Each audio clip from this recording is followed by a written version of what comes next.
It's Brian Preston, the Money Guy.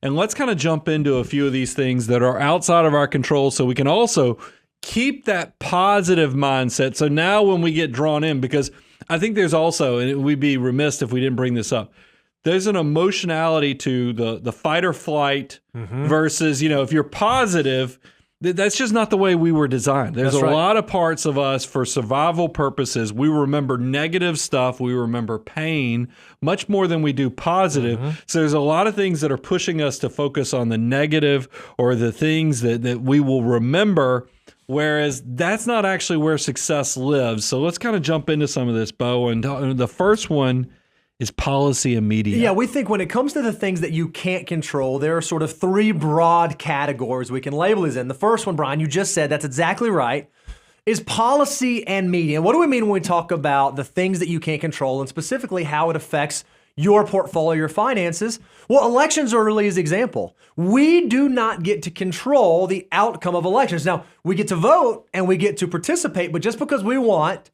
X person to win does not mean that we can will that person to win, no more than we can will the other person to lose. We have to recognize those sorts of things are outside of our control. Yeah, and I think because policy has elections, has elected officials, and then the second one is like the Federal Reserve. Yep. And what I find interesting, and I'll go ahead and say the third one, but then I want to give a little comment on this, is the news media in general. And what I find interesting is that all three of these are definitely right now hot button issues. We're in an election year right now. Yep. We also have a very active Federal Reserve. And every one of these things, they make more money or they get more attention scaring the heck out of you. That's right. I mean, think about election cycles. I mean, we always have the October surprise. You always have the ads where they're throwing dirt at each other and trying to get as much ick all over their opponent.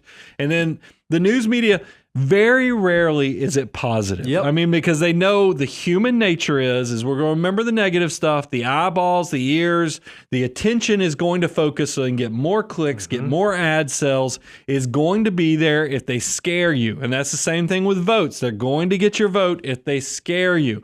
Federal Reserve, that one's a little interesting because really all that's going on is pontificating on what we think central bankers will do, which currently is a matter of them saying, hey, quit spending, sit at home a little bit more because we're trying to break this inflationary pressure. But at the end of the day, you don't control that. So what? So what do we take away from this? Well, for sports fans out there, here's the best analogy that we could come up with. When there's a sporting event, you can't control the referees. You can't control the powers that are in place. And while it is true that a good referee might make it easier to win the game, or a bad referee against your team might make it harder, if you properly plan, have the proper discipline, and go into it being well prepared, it doesn't really matter how the referee is because you can overcome that. Well, the same thing is true in our personal financial lives, the way that we make our financial decisions, the way that we look at structuring our portfolio. If we structure a portfolio that's set up for all seasons,